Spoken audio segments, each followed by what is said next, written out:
This is KPFT Houston, 90.1 FM and FM HD1. Support for KPFT and the Prison Show is provided by the Cohen Parole Law Firm. For almost 40 years, Gary Cohen has helped represent incarcerated individuals throughout Texas obtain parole and fight parole revocations. We protect those who have fallen short of perfection from the wrath of those who believe they have attained it. For more information about Gary Cohen and his associates, Alan Bennett and Gene Anthus, you can find it at the website, parolelaw.com. You may also contact them at 512-476-6201. Listeners should be aware that the following program contains language and audio images which may be found disturbing and may not be suitable for your snotty-nosed little brat who probably cusses like a sailor behind your back anyway. Parental discretion is advised.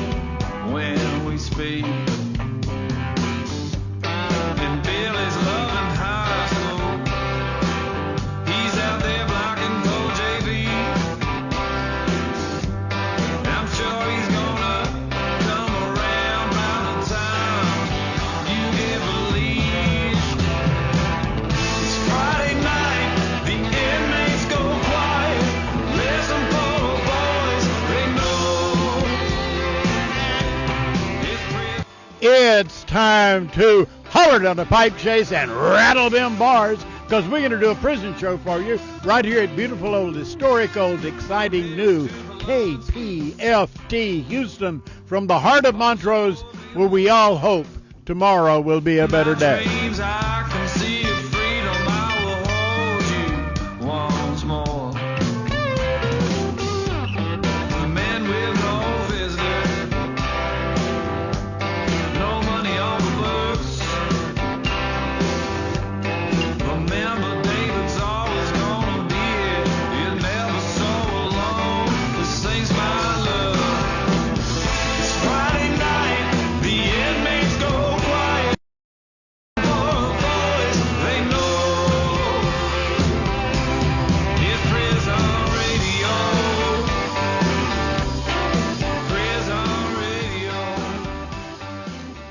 Welcome to the Prison Show. I'm supposed to talk loud, so I'm going to be talking loud. I'm getting a thumbs up from Athena. So far, so good. Let's see if I can keep, because, you know, I'm very mousy. That's a polite way to put it. Hey, now. Anyway, let's get on to pitching, David's favorite thing in the world. I was trying to go. I think your text message was so far down. I don't know where it went for the donations. Who we need to thank? Man, we need to thank everybody. Everyone. Yeah. Every single person. No, but we had a list of folks. You're right. Mm-hmm. How far down was it? Did I send it in the messenger? Or... Anyway. I don't remember. I know it was Joanne, and it was me, and it was you, and it was Ken. I know that for sure. And Linda M. Linda yep. Man. No, I don't know if we're supposed to say that or not. One person says we can, one person says we can't. I was told we can't. Probably Ray said as long as you don't tell the amounts. Because one person's $5 is like another person's $20. So we don't want to put them on the spot, because they give what they can, and that's what's important.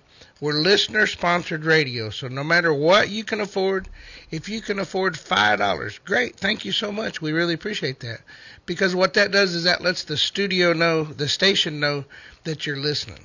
So just make a pledge in any amount. So if you can afford $5, if you could even stretch it out to where you go 5 times 12, become a sustainer, and that'll be a $60 donation.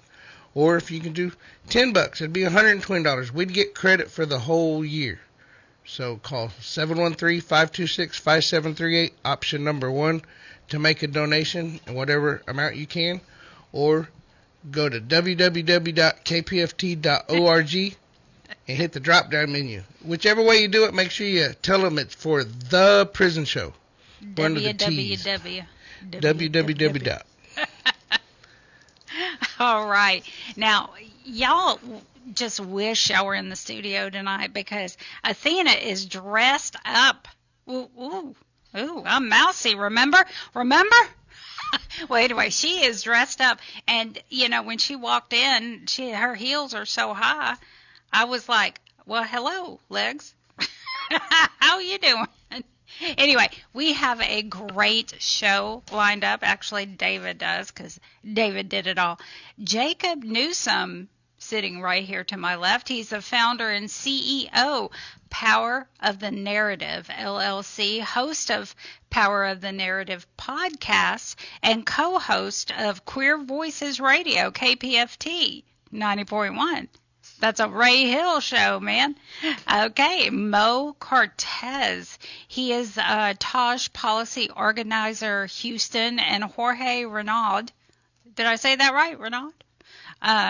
Taj Grassroots Leadership Criminal Justice Organizer in Austin.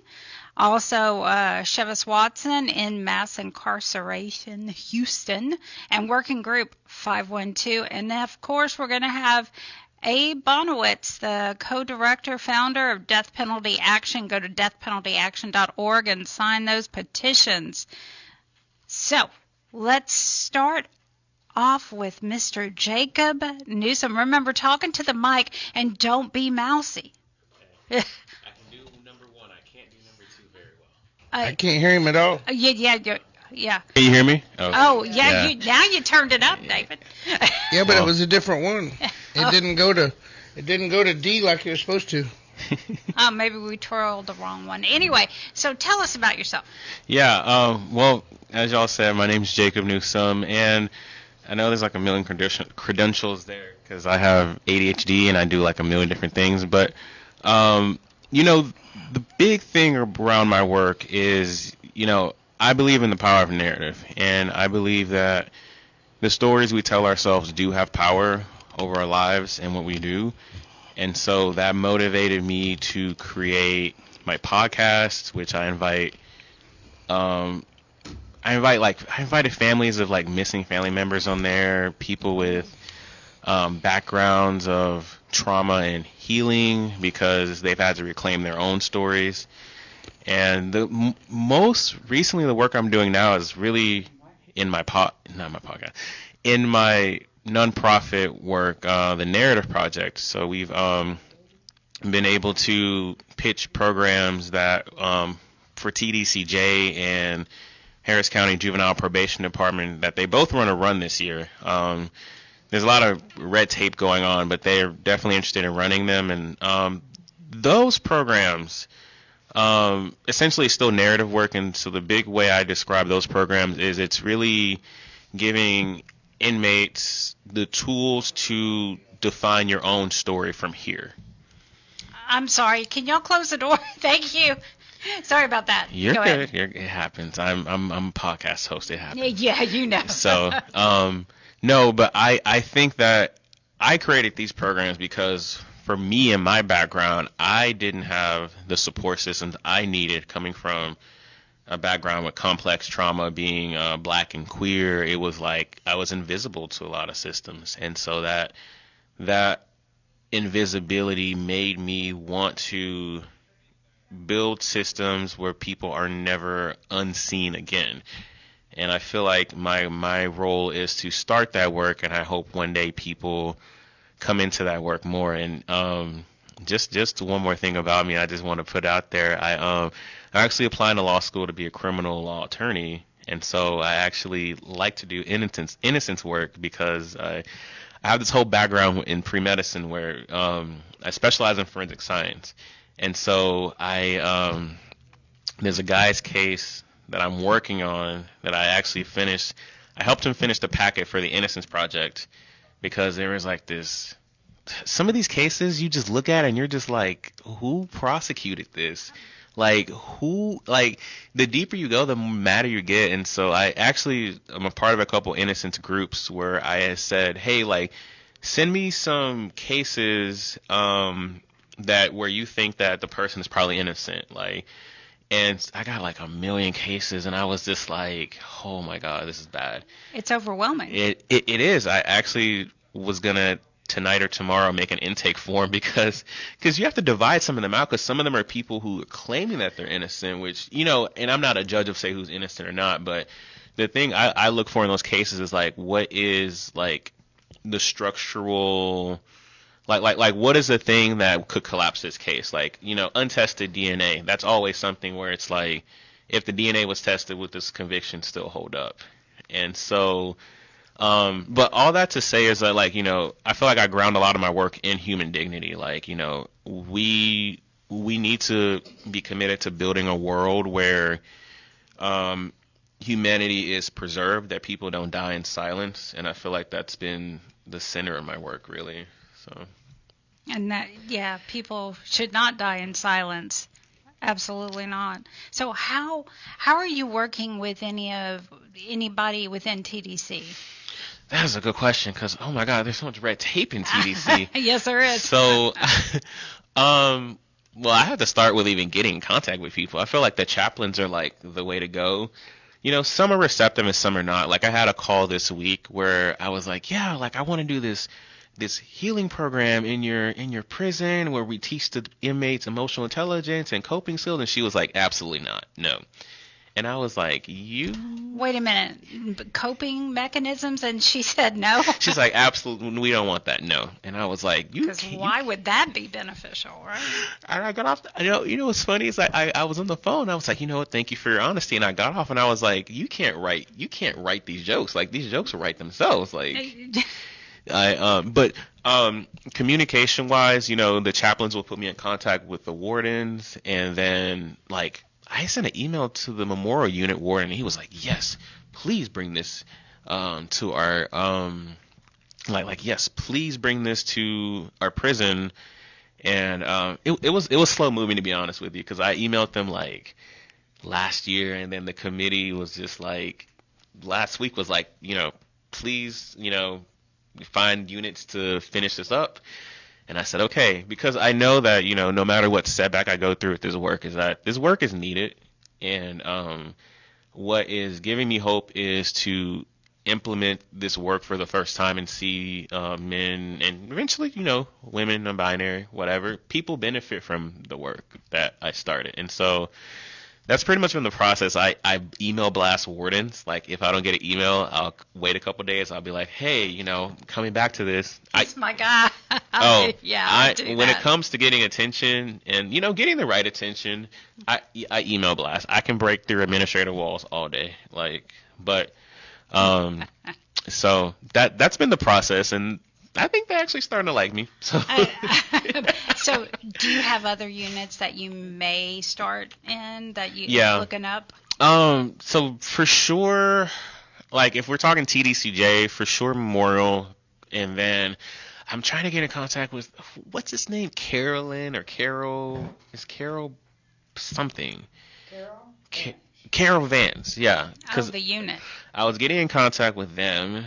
And the warden wanted to talk to me, and then we couldn't get each other. Like, she's like, I'll get in contact with him Friday when I'm back. And then we couldn't get it lined up. So she's going to get an email blast Monday. Absolutely.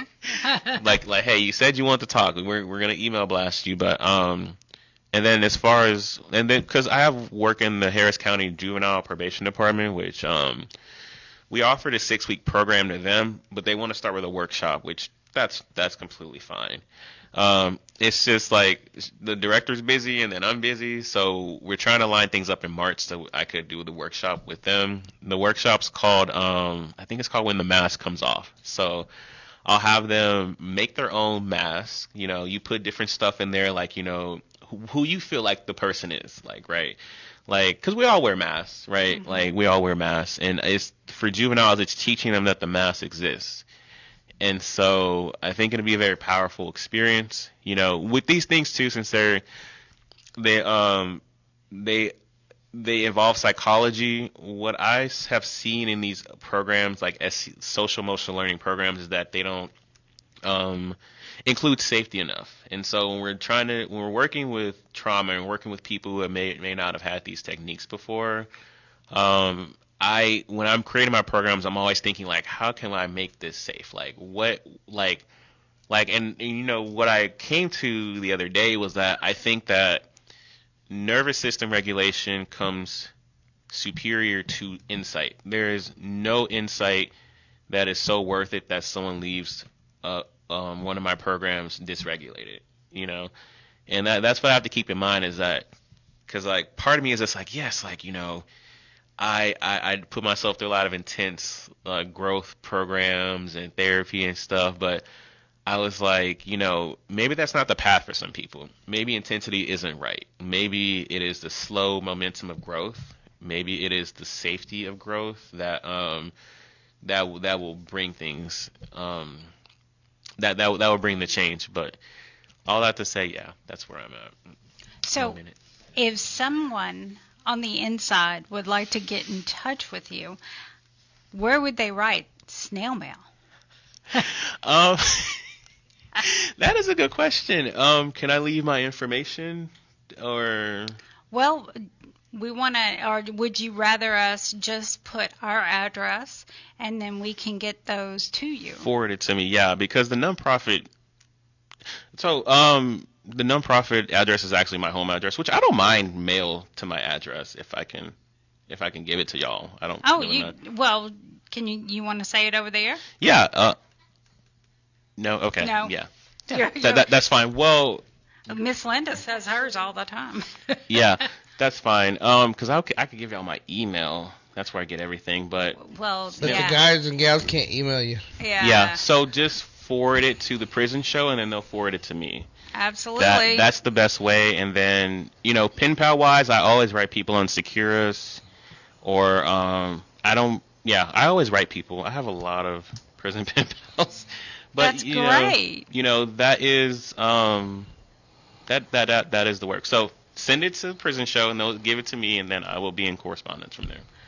So if you would like to write to him, our address is 226 Chipmunk Trail, Shepherd, America, 77371.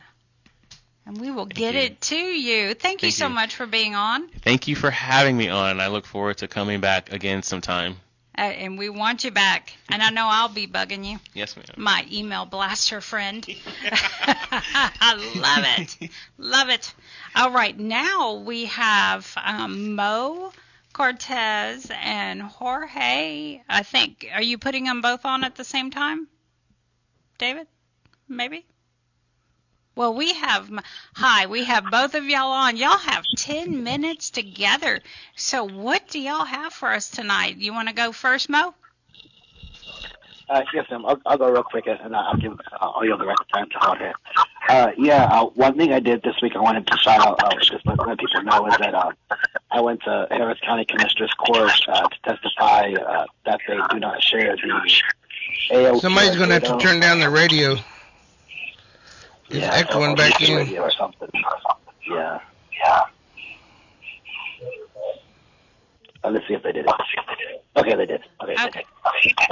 So the automatic license plate readers, they're those little those things that you see in the intersection. They take a snap a picture of your vehicle's plate, so they capture the make, model, plate. It still sounds really bad. Time. Yeah, I thought I guess, or whoever else, I guess, hit mute. Is that Jorge? Jorge, yeah. You got a radio on? No, I don't have anything on, brother. Huh. Somebody's echoing back. It's weird. Yeah, that is weird. All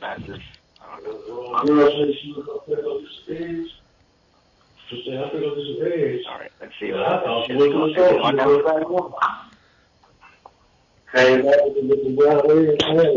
on the radio. Can I get you? Have it better now? I'm on the radio. I'm going to be on the radio for about 10 minutes. All right. Okay. The show must go on. Yeah, must go on. Go ahead, Mo. Finish up what you were saying. Yeah, I was going to say, so they're basically asking the Texas Department of Public Safety basically share the ALPR data with the Harris County Sheriff. And I request that they do not share that data because it's a violation of the Fourth Amendment rights to. Are you on a speakerphone? No, I'm on my regular Android phone.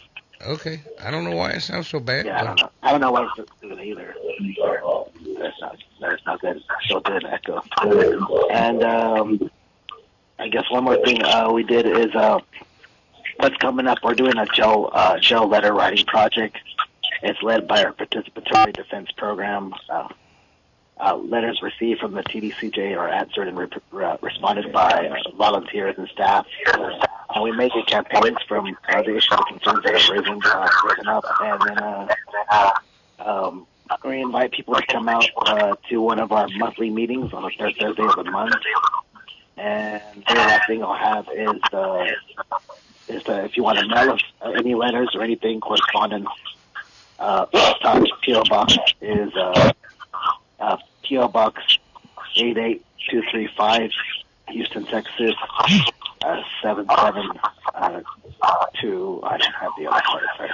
77288. There we go. And I'll yield it over to Jorge. I think. All right. Thank you, Mo. Hey, Jorge, you there? Yeah, I'm here. I'm sorry that happened, man, because I know Mo had some really good. What is going on now? Hello? Hang on 1 second. We're trying to figure out how to get Mo. There we go. Go ahead, Jorge. The show goes on. The show goes on, right? Yeah. First, a shout out to y'all, man. A shout out to all the listeners. Thank y'all for being here. Shout out to the first brother who came on, because he was talking about narrative theory, right? And, okay, my name is Jorge, and I am the criminal justice organizer at Grassroots Leadership in Austin. And this is kind of my second go-around. I was here like maybe 10 years ago. And what I'm here to do is talk to folks about a couple of things. First is, of course, Texas Advocates for Justice chapter in Austin. Texas Advocates for Justice began, or it was taken under the wing, should I say, of Grassroots Leadership in 2016. So this is like our 10th anniversary. And there's been a lot of criminal justice leaders at the ACLU, at DREAM.org, at quite a few Texas Civil Rights Project, Texas Criminal Justice Coalition that came out of TAJ, right?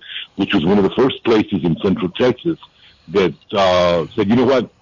Formerly incarcerated individuals need to be integral in the day-to-day operations of social justice nonprofits that are moving in this arena, right? So what we did is we provided a space for them to come in, for them and their loved ones to meet, to educate themselves on how to change systems, how to go to the Capitol. I know David and I talked at the Capitol. I want to say, I'm not sure when that was, David. I want to say, 13 years ago. Ban the box. Yeah, exactly. A third chance. Yeah, actually. How to mentor other FIPs, how to form community, right? And of course, it's kind of become normalized now, right? I mean, almost every social justice nonprofit worthy of its 501(c) has formerly incarcerated individuals or directly impacted individuals in positions of responsibility. Well, the last couple of years here in Austin, right? Well, you know, they had the pandemic, and then they had, of course, Operation Lone Star. And to its credit, Grassroots leadership and senior leadership and everyone there and people who came before assumed leadership positions along with, ILRC and Texas Civil Rights Project and other groups fighting OLS. So TAJ kind of took a back seat. That was okay. What we're trying to do now is amp it back up. So what I'm doing, I'm inviting folks, FIPs, directly impacted, anyone who has any sort of criminal justice involvement, to holler at us, to come to our meeting. Our next meeting is March 25th at the Grassroots Leadership offices at Austin, 7910 Cameron Road. It's square 183. It's Cameron Road. We got a really nice space there. We will feed you. We will honor you. We will give you a hug and give you a safe space. And what we're trying to do is amp up the program.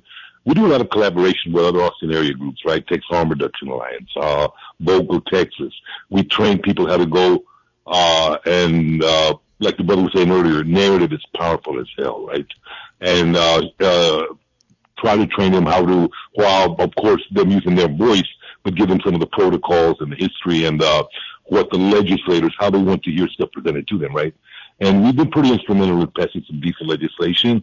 All in all, it's just a way to provide leadership skills and opportunities for individuals who've spent time in a cage, right, to come out that cage and be members of a community by giving back to their communities, right?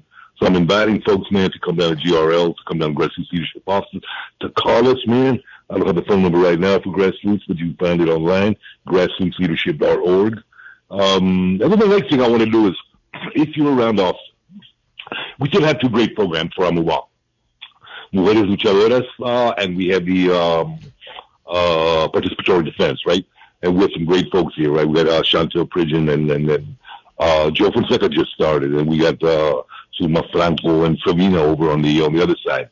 But we're having a great fundraiser, Amplify Austin, on the, I believe it is the, let me try the date here because I'm going to be yelled at, March 5th at Sagebrush. If y'all know anything about Austin, that is real Austin, man. It's way south. That's 5500 South Congress, March 5th. And there's going to be some music. There's going to be dance lessons. Opens up at 7 o'clock. And what we're doing is we're getting money, right, for our mutual aid fund, which our mutual aid fund goes to community members that have been affected by ICE and by other government intrusion into community, into their personal spaces. So now that I've done all them shout outs and what I'm supposed to do, how y'all doing, huh? Thanks a lot, Fred and Joe. You're funny. That was a lot. That was a lot in a few minutes, right? Yeah, that was a lot. I just want to say thank y'all for doing what y'all doing. Thank y'all for providing us an opportunity. I know Grassroots, Taj comes on a lot. I know that Williams comes on. And I'm just sorry that people couldn't hear Mo, man, because Mo's doing a great job over there along with the folks here in Houston.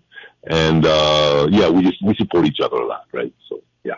Y'all are both doing a great job, and we appreciate you being on. And how can people get in touch with you again? Well, with me personally, I have no problem if they call me. Just to let some folks know quickly, I spent 27 years in prison. Been out almost 18 years now, right? Was working at different organizations. I was at Grassroots before. I went off to Latino Justice and to some other groups, came back. And I'm back in Austin, and they can holler at me through the Grassroots.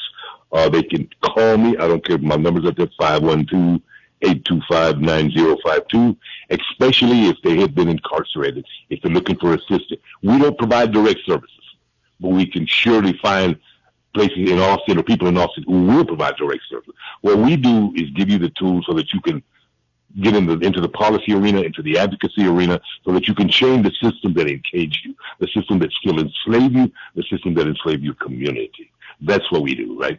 As Taj.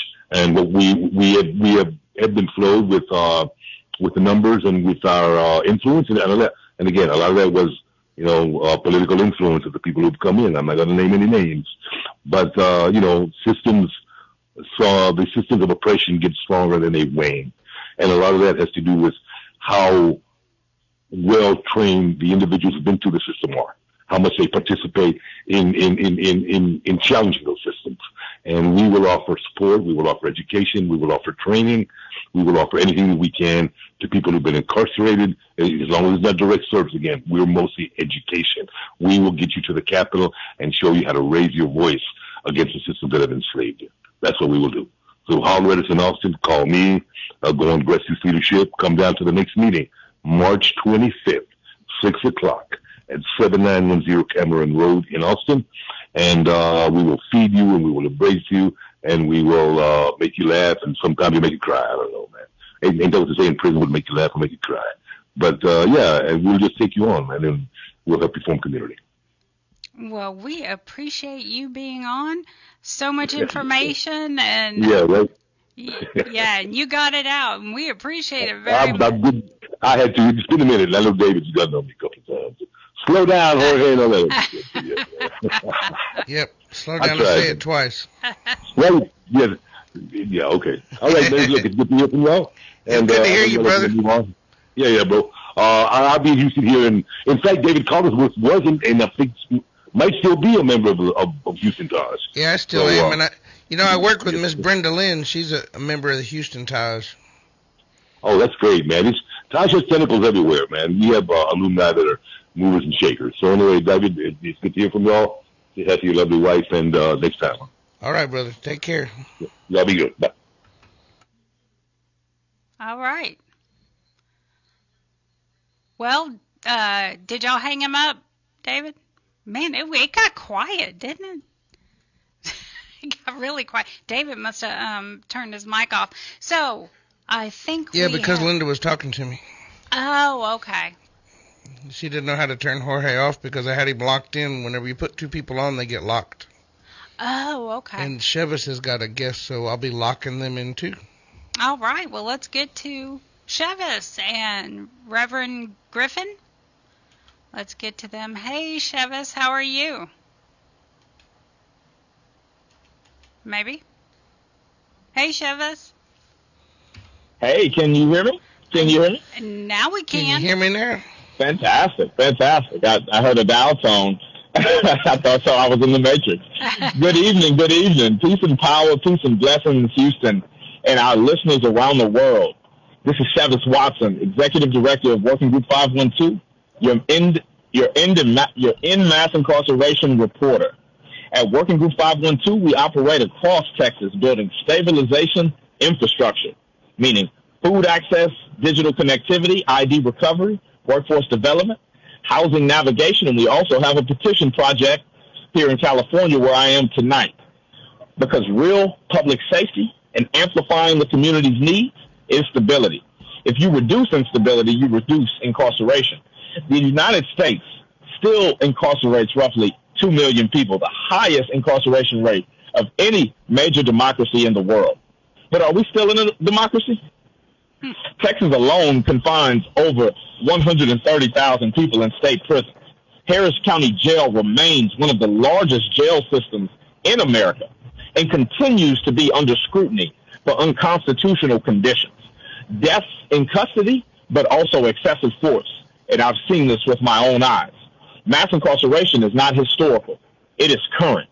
And tonight, we are grounding that reality in lived experience. I am so very honored to welcome Ms. Jacelette Griffin, or Reverend Jacelette Griffin, founder of the Justice for Evan Lee movement. Sister, thank you so much for being here. Can you tell our listeners what the Justice for Evan Lee movement is about? Yes, good evening. First of all, I want to thank you all for having me.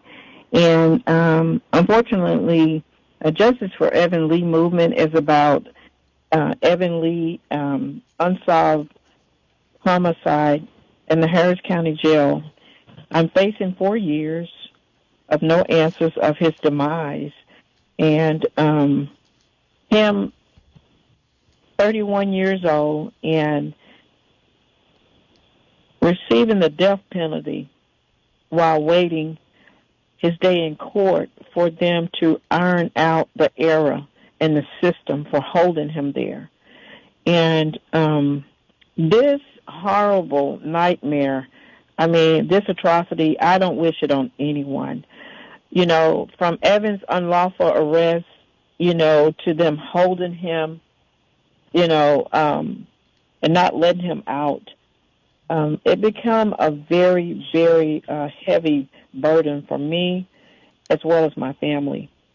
However, since Evan's murder and the senseless arrest, I founded Justice for Evan Lee movement, Custody to Casket. And that organization has been able to, for last couple years, just to enhance families that's facing the same atrocity, offering grief support, counseling. Also, I authored House Bill 3434 that unanimously passed the House to help Harris County Jail and many other jails across the state of Texas maintain their policies and standards. And this bill went across the House so quickly, it historically passed, but it got caught up in the Senate under the judicial Senate of John Whitmire, and they didn't let it pass. But if I'm going to try again, if this bill if we get it to pass, this will help not only families and defendants like Evan, but those that have medical conditions and especially mental illnesses. This will help them be able to be detoured instead of detained, because, this mass incarceration of mentally challenged and many with severe disabilities, is unacceptable. And each one of them balances to a custody to casket situation. And in 2022, Evan was number 21 of deaths that happened there in their custody. And so in the last several years, I've been striving, going back and forth to Austin. I've also went to D.C., to the DOJ, to sit down and have a talk with them about our system. And I've just learned that, with so much going on, it's not easy. But and I hear that, sister. I hear that. And thank you so much for sharing thus far. Let me ask you this. What should families understand when they suddenly find themselves seeking transparency from law enforcement or prosecutors? They should always continue, keep their foot down, to keep asking for questions, asking questions. However, I haven't gotten any answers, but some people can. And what you do is you continue to ask, go to the Texas Jail Commissioners, reach out to your elected officials, just continue to try and seek answers and let them know, that you are eyes on, in your family. You're not going to let them throw it under the rug. Absolutely, absolutely.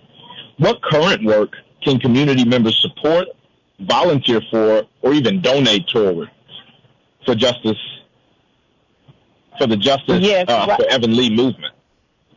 Yes, right now we're planning Evan's third anniversary Justice Conference here in Houston, and we're sponsoring mothers from across our nation that will be coming here to Houston to attend this conference.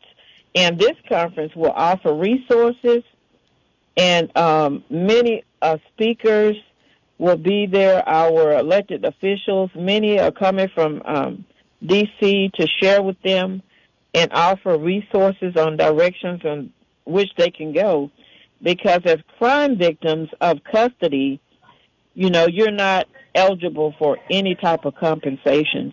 And so I've been trying to help push for change in that area where, they will be able to, families will be able to get some type of support from the state or whatever agency that is causing the atrocity with the family.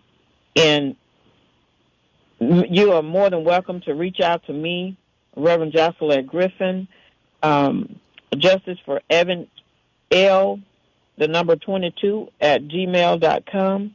Also, Justice for Evan Cash App, and also 281-536-1373 to receive Zelle donations. But for more information, we'd love to have you volunteer with us. We'll be going to Austin May the 7th, and I'll be very happy to try and get your support. We need the community. We need you to volunteer. We are so much stronger together. Absolutely. I've got two more questions, sister. Is there any legislation, civil litigation, or even any oversight work underway right now that needs community backing for the Justice for Evan Lee movement? Yes. Right now, if you could contact your state representatives to get some support on the Evan Lee Act that I'm trying to get passed, the Evan Lee bill, and hopefully I'll be able in the next legislature to get it passed so that those that are challenged with many disabilities, also they'll be having on-site auditors who are third party, and they will not announce themselves. They'll be coming to audit the jails without announcement. And I think something like that is needed. That'll help places like Harris County Jail stay within their standards, and those that have disabilities. And just this week, I was able to communicate with the commissioners on actually moving forward with a plan of funds so that they can house and open up a brand new housing jail for those that are mentally challenged. So Judge Hidalgo agreed to that, and that's something they're moving forward with, to work on a budget for those that are mentally challenged, that are in custody, and they do deserve care and not custody. And I asked them not to have law enforcement, no offense to law enforcement, but they need a staff that is medically trained. Absolutely. I think I speak for all of Houston and all of Texas in saying, sister, thank you for all the work that you've been pushing in these years. Since Evan was murdered, we know that that's the truth inside of Harris County Jail. Sister, I am nothing but proud of you and the others that you stand with and that stand with you. We want to shout out the Justice for Christian Smith movement, the Justice for Ramon Thomas movement. Ms. Jasselette Griffin, founder of Justice for Evan Lee movement, we stand with you and we thank you for your leadership and courage. Houston, Evan Lee's case is not isolated. It is part of a pattern. So let's widen the lens. Harris County Jail remains under federal investigation by the U.S. Department of Justice for unconstitutional conditions, including unsafe housing and excessive force. Pretrial detention continues to drive overcrowding, meaning thousands sit in cages not because they've been convicted. Hear that. Not because they've been convicted, but because they cannot afford bail. Across Texas prisons, extreme heat conditions persist. Most prison units still lack full air conditioning. Federal courts have repeatedly heard arguments that prolonged exposure to extreme heat may constitute cruel and unusual punishment under the Eighth Amendment. Staffing shortages continue. Solitary confinement remains heavily used. Parole grant rates remain inconsistent, and that's Texas. Now, hear what's happening nationally right now. Just this week, bipartisan federal legislation was reintroduced in the Senate aimed at reforming federal drug sentencing and expanding judicial discretion in pretrial detention decisions for nonviolent drug offenses.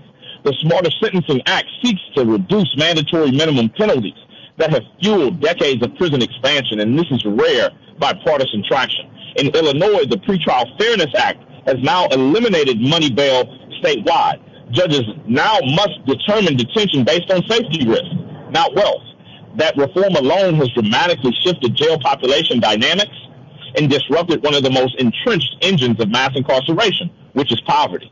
In New York, the state comptroller recently released findings showing a rapidly aging prison population. Lawmakers are now pushing for expanded compassionate release and medical parole, something we also need in Texas.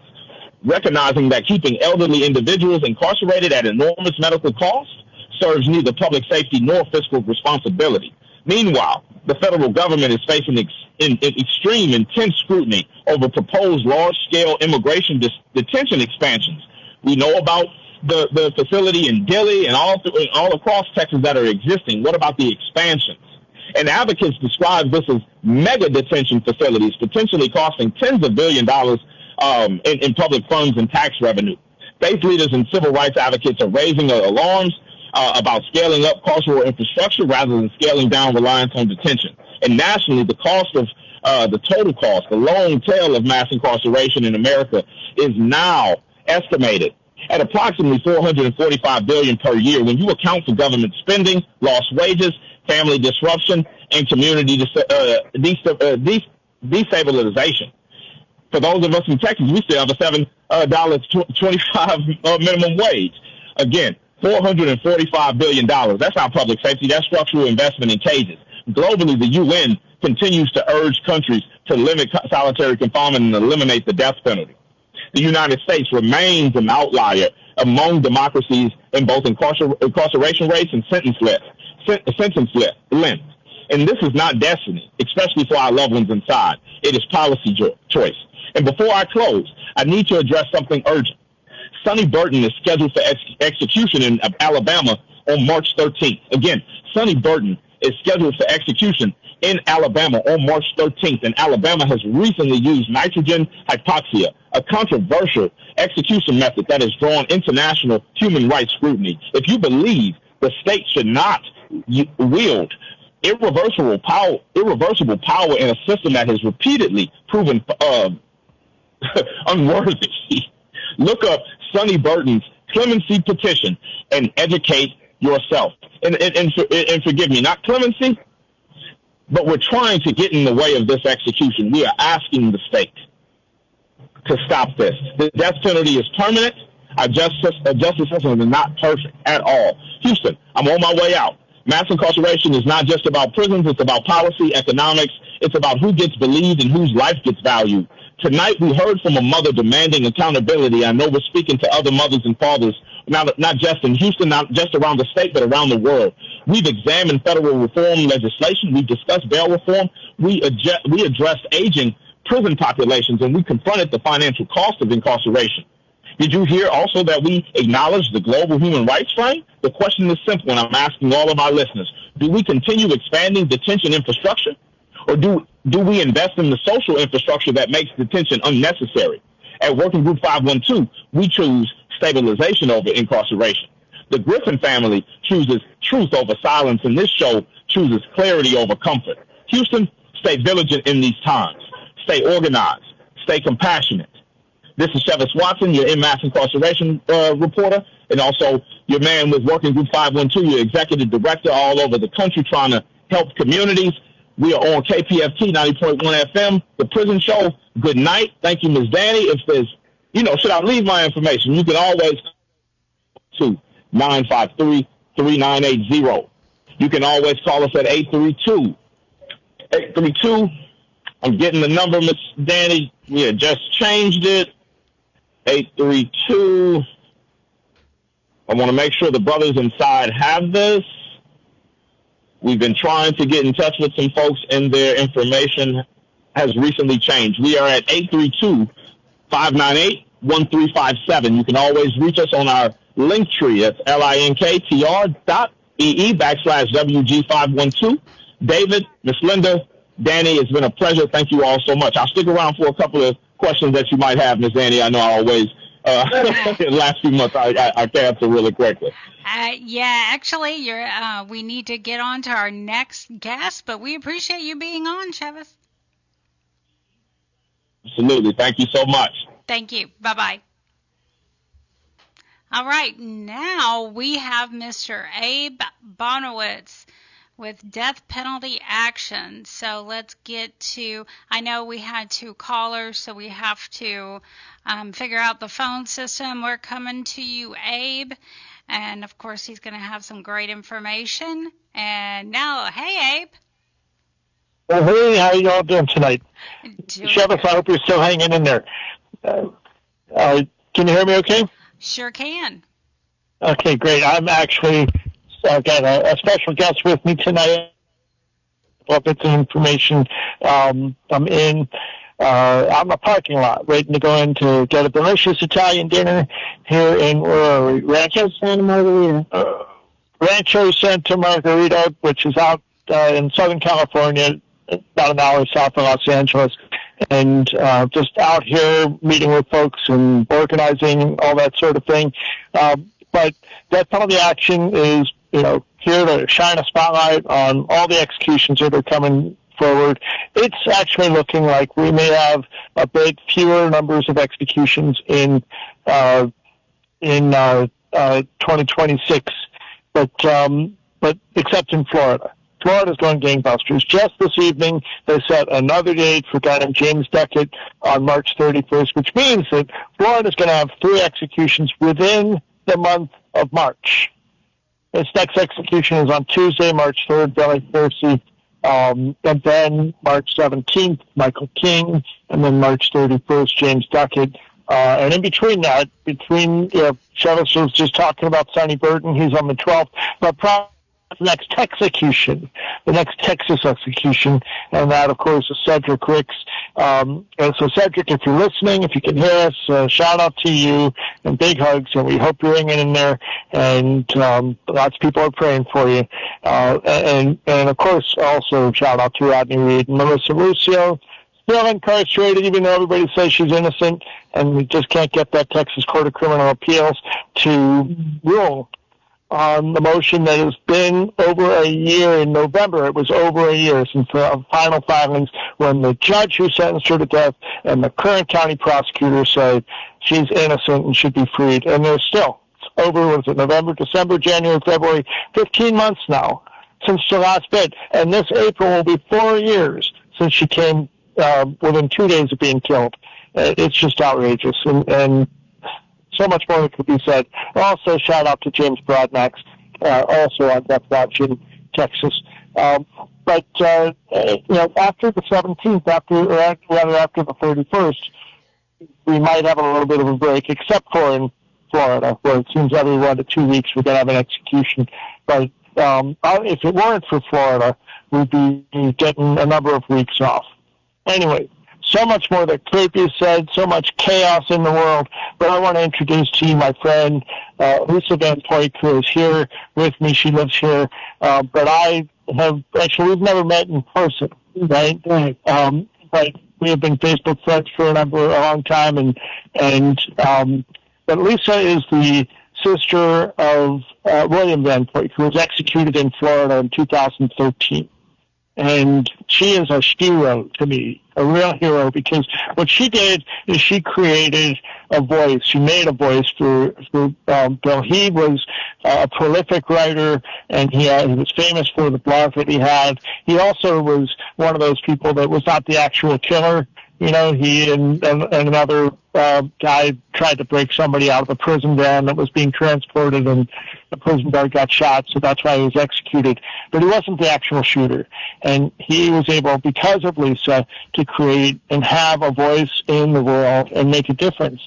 He wrote a few books and all this. But anyway, Lisa is here. I wanted to give her a chance to say hello and also to share as a person who's had a loved one executed and who has spent, how long was it? Decades, just tracking and being in support of her brother while he was on death row facing execution. Lisa, well, first, I want to give you a chance to greet people, and you've listened to the program. You know what this is about and who's listening. So, everybody, Lisa Van Poyck. Thank you very much, Abe, and thank you, Prison Show, for sending out all your great shows, everything you do. You're one of the great members of the death penalty abolition movement, and I thank you so much for what you're doing. And as Abe said, yes, my brother, William Van Poyck, he was executed for a murder he did not commit. And that was on June 12th, 2013, when Pam Bondi was Attorney General of Florida. She had a hand in coercing the governor, Rick Scott, to sign his death warrant. But, I visited him on the last day of his life there, and he said, Lisa, I've been on death row 26 years. I've been in a 6x9 cell this whole time. I'm ready to get out of here. He said, I've done everything I can. I've helped these guys on the road as much as I can, and I've written 3 books. I'm ready to go. I've made my peace with God. I'm ready to go. And his last words were, set me free. And I was across the street in the vigil, and with so many people, the Floridians, to the alternative to the death penalty, they were there. And I was able to read a letter of Bill's that he sent me a couple of hours before he was executed. But anyway, I just really am so grateful for Abe, what he does, and for Prison Show, what you guys do, for everybody that is fighting this horrific, barbaric death penalty. I just pray that one day the United States will get together with the rest of the world and abolish the death penalty. Thank you very much. Lisa, I wanted to just ask you, if there was one thing that helped sustain you as you were there to support your brother all those years, what would it be? What advice can you give to other people that are just waiting out their loved ones in prison and wanting to be supportive to them? Well, I prayed a lot about it. And of course, Bill had a spiritual advisor that would come visit him. I moved from Las Vegas to Richmond, Virginia when he was in Richmond on that death row. And just to be clear, Bill was moved from Florida to Richmond because his co-defendant, Frank Valdez, was stomped to death by guards. By guards in his own cell. Right, because the victim in this case was a corrections officer. Right, and my brother witnessed. It was just horrendous. So they moved him for his own safety up to Virginia. So when that happened, I moved from Las Vegas to Virginia so I could visit him every weekend, which I did. And that, just being able to visit him for the last few years of his life every weekend was something that, I was able to bond with him in a way that I never could before. But for anybody who has a loved one incarcerated, if they can visit, just the letters that you send to them, those guys just wait for those letters. And that's, my brother told me that these visits and these letters were his lifeline to the outside world. And he said, when you guys come visit me, it's like I'm not in here anymore. I have this few, hours, 6 hours in Florida that I can just not be on death row. I can be with you, share your stories and your experiences out there. So that's what I would suggest is, any visits or letters that you write them, they just hold them precious. So that's my advice. Thank you. Danny, any questions for myself or for Lisa? No, Abe, but you may want to mention your address again just to make... Sure. So we've got a new address, and I'll just say again, it is... it's devastating, every one of these executions and the continuing rapid pace. And hopefully it'll slow down, and it is slower, except for in Florida. But we're going to keep doing the work, and we're doing it to be standing in solidarity with all of you. So Death Penalty Action is now reachable in Columbus, Ohio at P.O. Box 27212. That's P.O. Box 27212 in Columbus, Ohio, 43227. Again, Columbus, Ohio, 43227. And, we will watch for your letters and respond as we're able. And otherwise, one of these days I'm going to get down there and do this in the studio with you all. And until then, we'll be on the phone in 2 weeks. So. All right, Abe. Well, y'all be careful. Well, of course, and you all take care. And take care. Love you guys. And love y'all. I'll just say one more thing, just the bigger picture in mind. I've been training myself to say I need some frozen cubed ice. I'm sorry, frozen cubed water, because I can no longer ask for ice. So that's right. The hell with them. Right. Yeah. And God bless America and everybody else. Yes. Yes. Thank you, Abe. Bye-bye. Bye-bye. Have a great weekend. Thank you. All right. David. Danny. What you got? Well, I hadn't checked the trap, but we need to let everybody know that we're still in fund drive. And the number to call is 713-526-5738. Option number 1 to donate, and option number 2 to let a shout out. Yeah, you can do both. You can do both. Yeah. It'd be kind of nice. It would be. I was thinking about playing a Buzzy Martin song. Play Buzzy.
prison game. When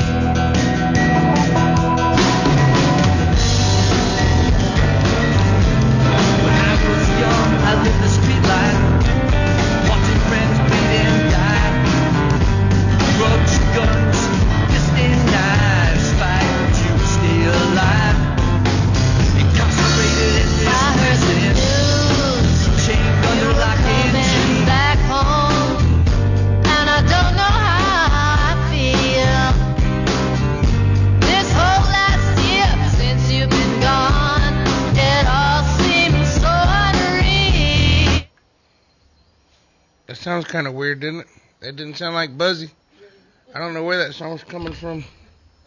It's playing on the clip player somewhere. But it's for you. Y'all call us, 713-526-5738, option number 1, and donate in any amount. And option number 2 if you want to make a shout out. You're listening to KPFT Houston. Support for KPFT and the Prison Show is provided by the Cohen Parole Law Team. For almost 40 years, Gary Cohen has helped to represent incarcerated individuals throughout Texas, obtain parole, and fight parole revocations.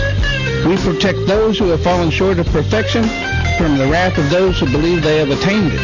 More information about Gary Cohen and his associates, Alan Bennett and Gene Anthus, can be found on their website at parolelaw.com. You may also contact them at 512-476-6201. Did you mean to do that, David? No, I'm trying to figure out how to turn it off. It's playing in the background. I'm not playing it. I was like, did he mean to do that? Nope, and I got to do that before we figure out how to do the shout-outs. Oh.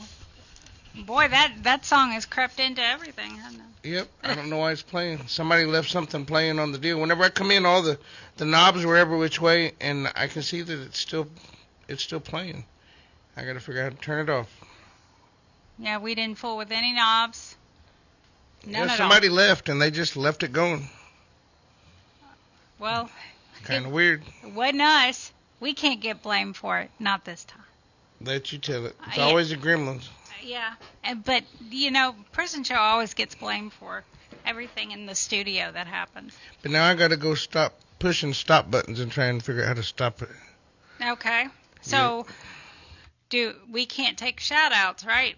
You can take them off the phone, but I can't play the recorded calls. Okay. Well, let's get to Mr. Captain Tom, because he's been holding. Hey, Captain Tom. Hello, Danny. How you doing? Living the dream. How are you doing? I'm doing okay. And, David, is that playing off the computer or your laptop? Tom, I'm trying to figure it out. It's not my computer. Okay, well, it's probably off the main computer.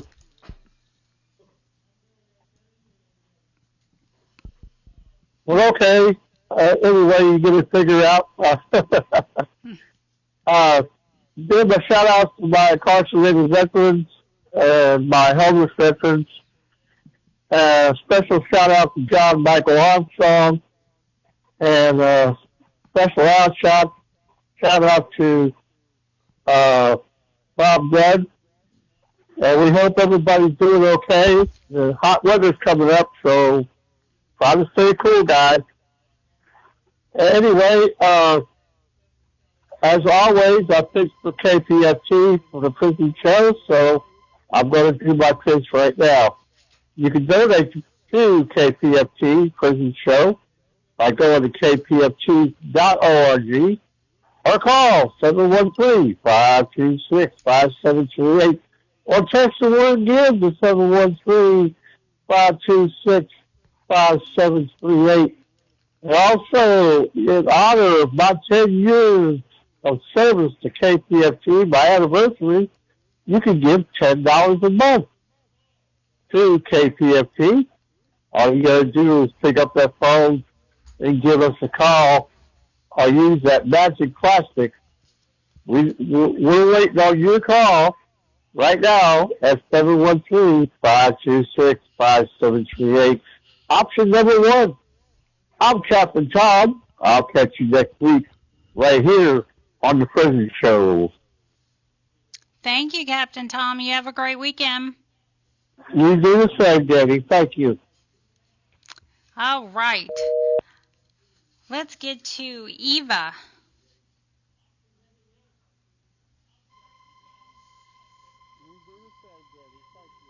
Hey Trey, hey cutie, how is it going? Yeah, this week it's really weird not to get too many messages from you, but don't worry, okay? I understand it. And as you know, I'm writing you anyway. So right now when I'm recording this, it's Friday morning here in Germany, about 10 a.m. So I don't know yet if I will get to read a message from you later, but I'm crossing fingers. Yeah, later today I might go to a pub and maybe have a Guinness or two. So yesterday I bought myself a ticket for next week Tuesday for the next Scream movie, but then today I was like, hey man, Tuesday, this is your own birthday, and you wanted to go to a restaurant with your parents that day. So how can you do that if you go to a movie at 6 p.m.? So can you imagine that for a moment I forgot my own birthday? That's kinda crazy, huh? So tell me, cutie, how is it going with the fasting? Do you already feel like any better now?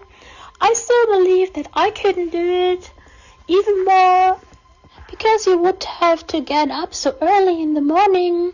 Yeah, as I told you, this really would feel for me like a death in the morning. Anyway, cutie, I really hope that everything goes as you expect it to be, and that you come out at the end of this fasting time as the best you possible. I'm really rooting for you, you know. Anyway, cutie, I would be very happy to get a message from you today, but whatever it will be, just know that I'll wait patiently until you're able to send something again. It's all good, you know. Besides that, as always, I want to wish you a nice weekend. I hope you're doing well and know that I'm looking forward to hearing from you again. Be good, Trey. Bye. All right. Let's get to Miss Alice. Hi, thank you for taking my call. I wanted to send a quick shout out to Woody on the Polanski unit. I am happy your tablet is still working and I got a message today. I hope you are okay and you're not too tired, that you have been able to recharge and rest a little bit. Here we had a good week. I also had calls from clients for the summer season, and they wanted for me to work for them directly. I don't know if I will do it because it's not very ethical. I mean, I will give you the last drama from everyone. I will watch you soon. Take care. Thank you, everyone, and have a good weekend. You too, Miss Alice. Have a great weekend. Thank you. Bye. Bye-bye. Okay, Eva Maria. Good evening, everybody. This is Eva Maria from Germany. This evening I have a small request for you. Maybe you could pray for Martin's godchild Werner. We are a bit worried because he's ill and we don't get a proper diagnosis because we have to wait a long time for the doctors. And I think you could really do this really nice child a favor and pray for him. And I will tell you in the next weeks what has happened, and I do hope that Werner gets the right help. I hope you are as fine as possible. I think it's so important that you exist and that some of you maybe pray for others or try to spread a positive mood and not give up. You matter, you are important. And thanks for praying. I pray for you too. Good night, Eva Maria. All right, thank you, Eva Maria. And now, Bobby.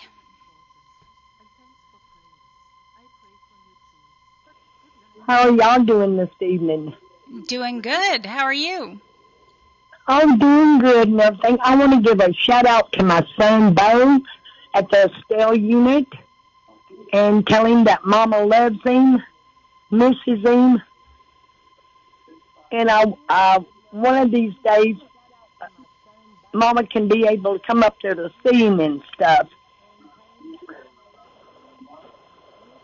Well, we're so glad that you called, Miss Bobby, and we hope that you have a great weekend. You too, honey. Do y'all have a address that I could write to? We sure do. Do you have a pen handy? Yes, ma'am. Okay, it's 226 Chipmunk Trail, Shepherd, Texas, 77371. 77371? Yes, ma'am.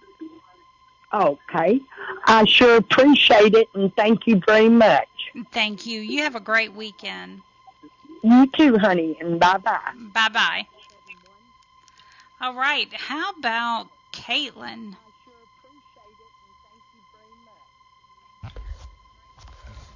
Hola, Beto. How are you? I hope that you're in good health, spirits, staying safe and smiling. As for me, things are okay. I'm not too long in. I was in work today, and I am chilling out with Belle. I don't know if you can hear her snoring, but yes, she is fast asleep on the couch beside me. Other than that, yeah, things are okay. Everything going okay. I'm off tomorrow, which just means I'm just going to chill, maybe go up to see Elaine and her kids, and other than that, yeah, everything is going good. It's still raining every day here, so I think it's rained something for nearly every day since December 29th, December 30th. So yeah, I definitely will be quacking like a duck soon. I want you also to give a big shout out to Eric, Mark, Will, Debo, and Rooney. Hope you all are doing good, and know that you all are in my prayers. And I'm sending everyone big hugs. So good night, sweet dreams, and stay safe. And to everybody at the Prison Show, a big, big thank you for making this happen. All right. Thank you, Caitlin. Let's see. Let's get Miss Austin. Hey, Miss Austin. Hello. Good evening to you all. I want to send a shout out to my amazing husband, Mr. K. Austin, and tell him that I love him. I will continue to pray for us. Keep your head up and have a fantastic weekend, and I will see you on Monday. All right. Well, thank you, Miss Austin. I hope you have a great weekend. You do the same. Thank you all. Thank Bye-bye. you. Bye-bye. All right. I think we have Kiki. This message is for Rodney at the Plus unit. Hey Rodney, it's Kiki. Just wanted to call in, leave you a message for tonight, let you know I love you and I'm thinking of you. You're always in my thoughts and prayers. I will talk to you tomorrow noon my time, 2 your time. And I'll be thinking of you tonight. As always, love you. Have a wonderful night. Thank you, Prison Show. Hope you guys are having a wonderful evening as well. God bless you all. All right. Thank you, Kiki. We appreciate you. All right. Now, well, it's time for the not so mysterious Mike. Hello, this is Mysterious Mike doing his shout-outs for the Prison Show this week. Here's my shout-outs. The guys of Texas, Guy Alexander, Jamie Cuppett, Stephen Russell, Stephen McGee. Shout-out to Philip Perez. Shout-out for Matt Thomas, Edward Ruiz, Adam Wilkerson. Shout-out for Aaron Vasquez. Shout-out for Haas, Keith Money. Shout-out for Oz. Tasha wants me to do a shout-out for Payday. Shout-out for Curtis Robertson. Shout-out for Jesse Cortez. Shout-out for Raymond Lee Cart. And a special shout-out for Clarence Bowman. Hopefully you're doing much better. You can continue to write to Mysterious Mike in care of David Collingsworth, and I'll write you back. And go Texan Day, everybody. The rodeo is in town with the barbecue. Yeehaw! And now back to the historic prison show on the Mighty 90 KPFT. And remember to donate to the prison show. Adios. Mysterious Mike saying yeehaw. All right, let's get to Miss Lydia. Hey, Miss Lydia. Hey, Danny, how are you? Doing good. How about you? We're good. We're here in Houston. We're going to visit tomorrow, God willing. Oh, Yeah. Good. Yeah. Are you going to be there? Yes, I will. Okay, well, see you there tomorrow. I want to give a shout-out to my son. We got to Amanda safe, and I don't know what we're going to do tomorrow morning, but probably sleep late. And we had, what did we have for dinner? Gordita. We had gorditas. Amanda made us gorditas and rice. And we're watching a real good movie. What's the name of the movie? Rob Peace. Rob Peace is the name of the movie. It's a good movie. It's almost over, but we're still watching it, and the kids are already asleep, I think.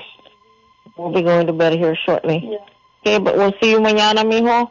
Big shout out to Big Will, to Eric, to Roderick, to Mark, to Brandon, Rudy, and Juan, and know that you're thought of and in our prayers, and Jeff Gribble. Okay? We'll see you mañana, mijo. Good night. Good night, everyone. Good night, David. Good night, Lydia. Good night. Good night. See you tomorrow night, Lydia. We'll see you mañana. Bye-bye. All right, let's get to Stacy. This is to my husband, Sporty Black. Hey, boo, this is wife, kissing you our Friday night tuck-in. How's the day been for you? The girls and I are doing well. I still have the little heater cranked up today, but it is warmer than it has been. The girls are romping in the warmth outside today, too. Sleep was sound. I've had 2 tamies today.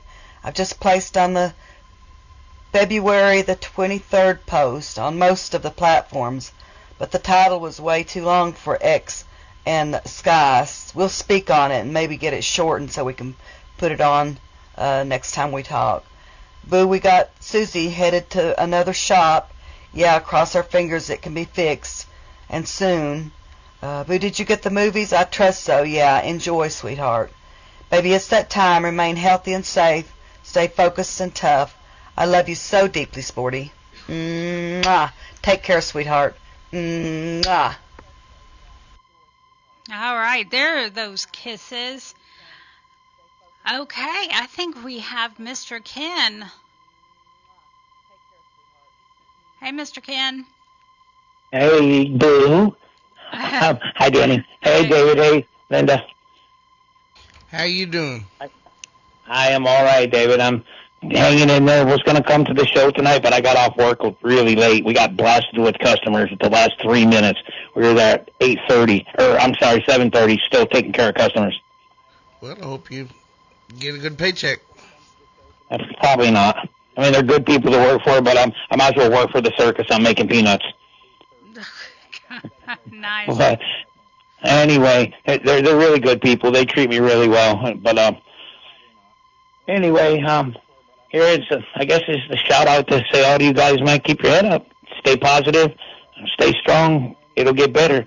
Always remember our unity is our strength. In the words of Jasmine Crockett, they don't fear one of us, they fear all of us. Yeah, I like that. Yeah, do you haven't seen those commercials, Danny? Jasmine Crockett says it on every single one of her political commercials. No, I haven't seen those commercials. I've been seeing, what's the other guy? Paxton? No, God, no. the one running against Jasmine. I don't know who that is. It's one of them white guys, right? Yeah,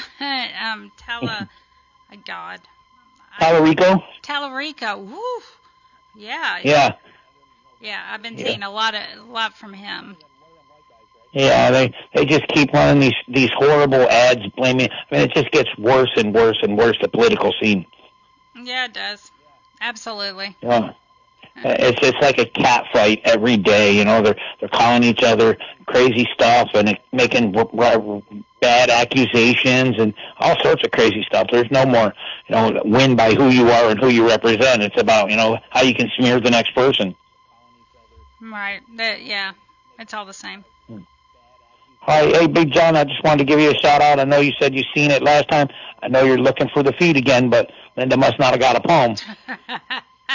No. He called. No, she didn't. Called me Sunday, Danny. He called me Sunday and asked me. He said, "Oh, you guys got any more of them weird poems or what?" She didn't give one this week. Oh no, she didn't have any poem. Well, I don't know if she got a poem, but she didn't get anything. She said he's mad at her because she put her foot up there, but had her shoe on, right? She's supposed to take her shoe off. Oh, damn, Linda, we're gonna get you an OnlyFans page. Her foot needs.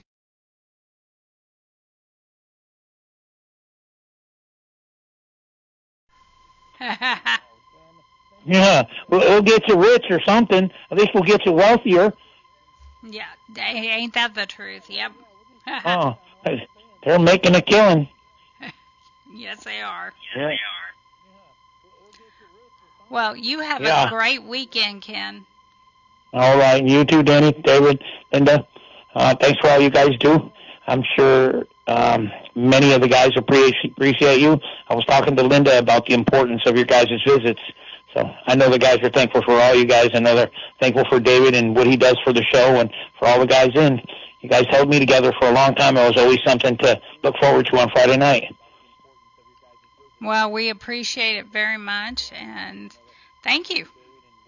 You're welcome. Have a good day. Oh, hey, guys, we're running 2 weeks in a row. Danny and David have both responded every morning.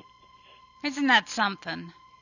Yeah, amazing how just a little public criticism, I know. We got to keep you in line somehow. Yeah, okay. Yeah, like that's possible. Yeah. Okay. Yeah, how's that going to work, huh? That's right. All right. Talk to you guys later. Okay. Bye-bye. All right, bye now. All right. I think we need to say something about pledging. Pitching and woo. Yeah, pitching. Say, I look over there and Dee Dee and I, we always pledge something, and we're also sustainers. But the last time Joe took me up on it, Joanne Hall, because I put a $100 bill on the table and she would let it sit there by itself. But I don't know who can do it this week. Danny donated last week. Yep. So if we're all donating, what are you doing? This is listener-sponsored radio. Can you hear my voice? Hello. Can you hear me? No. You're talking money. No. Yeah, Linda said she could match me next week. So I'm going to take her up on it next week. Yeah. That's right.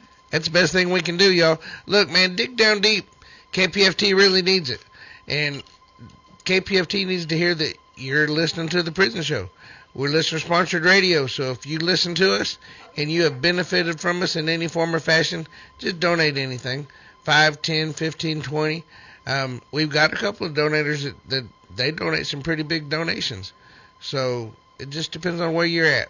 Remember that time Coyote, she donated like $7? Yeah. And that's all the way from Korea. Yep. So if she can do it, I know y'all can do it too. Just call 713-526-5738, option number 1. And if you're like me and you don't like talking to people, that's cool. Go to www.kpft.org and hit the donate button. And then make sure you go to the drop-down menu and pick out The Prison Show. We're under the T's. And you know what? Mayhaps, we could call him since he's sleeping on the job, and ask him for he's sleeping on the job. Sleeping on the job. Leave it to the troll to get those sleepers. Yep. You know, guards aren't the only ones that do it. I've heard about attorneys that do it right in the middle of the trial. Absolutely, they do. We've heard about it a few times, and people that have been executed even though attorneys were sleeping. That's something.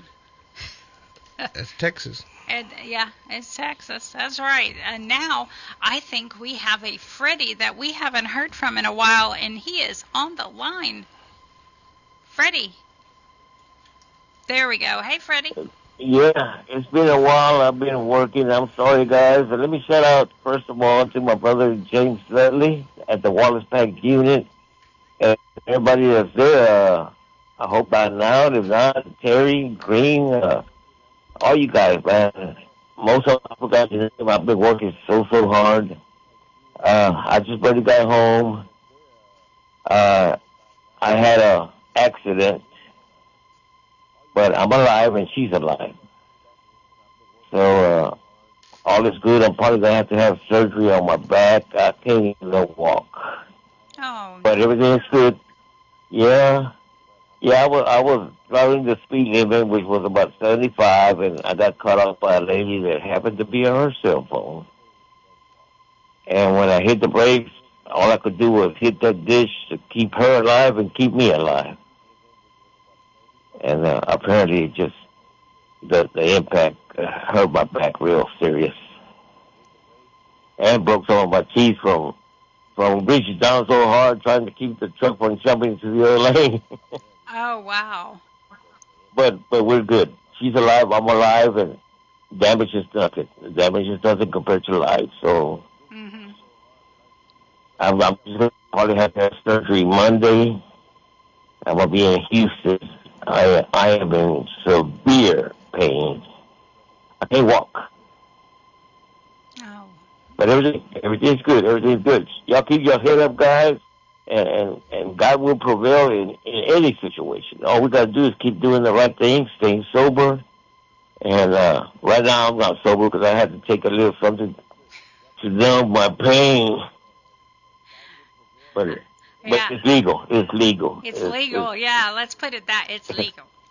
Yeah, it's legal. It's legal. By all means, you're going to stay legal. Anyway, is my brother David there? Yep, I'm listening to you, brother.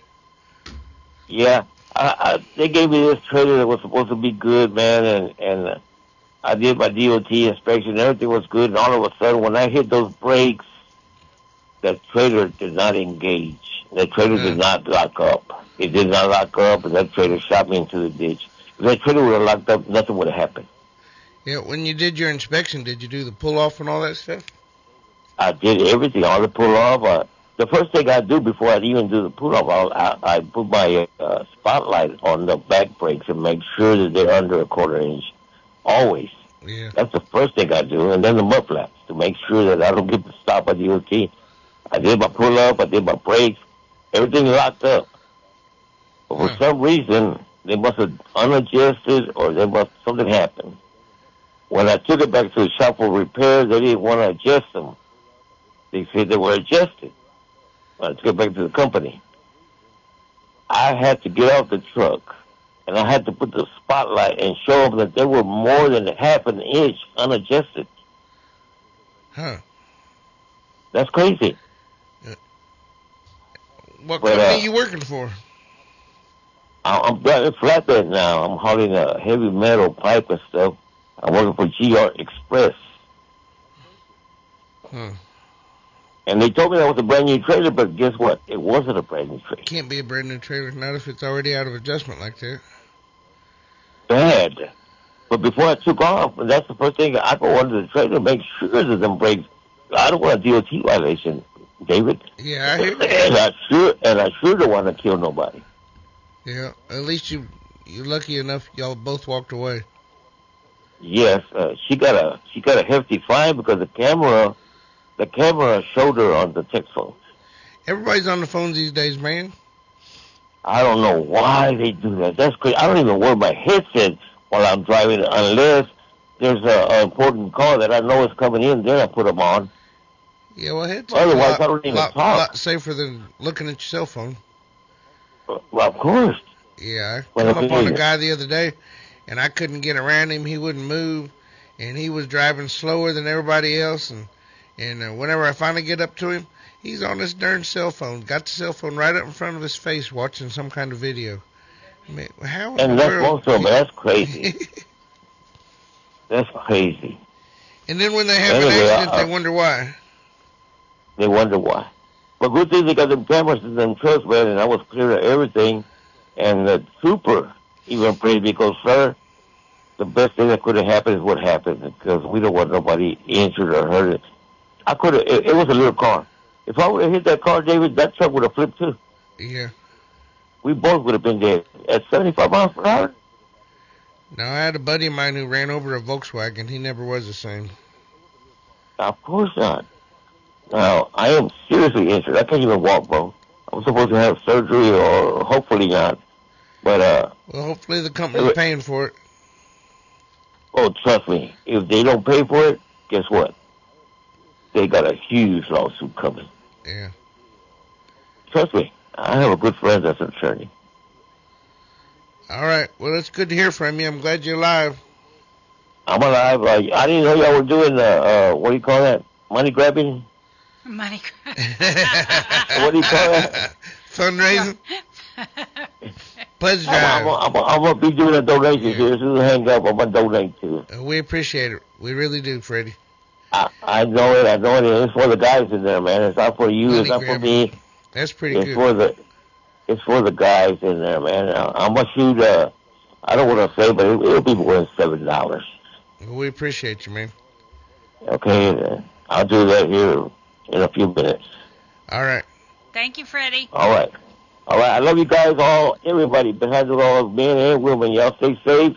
Keep God first. Start doing the right thing. You're free now if you want to be. That's what I did. I was free while I was in there, and I corrected myself, corrected my life. But we come over here, we work, things happen, but God is good all the time. Bye. All right. Thank you, Freddie.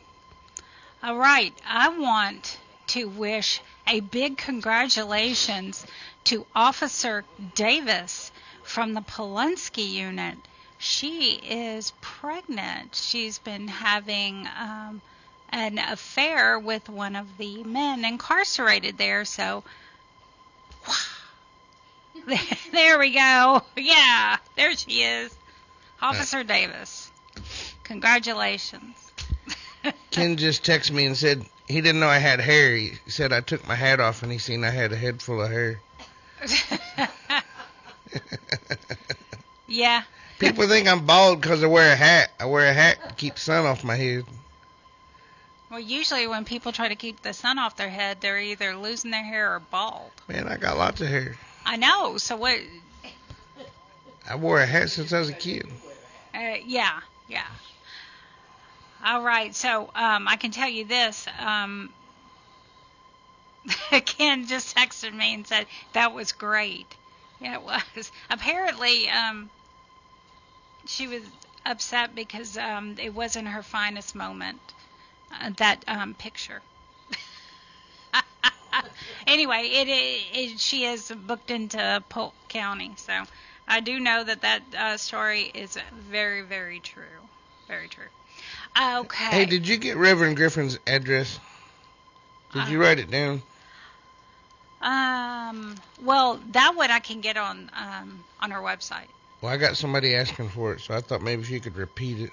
I don't think I wrote it down because I can get it on the. No, I did not.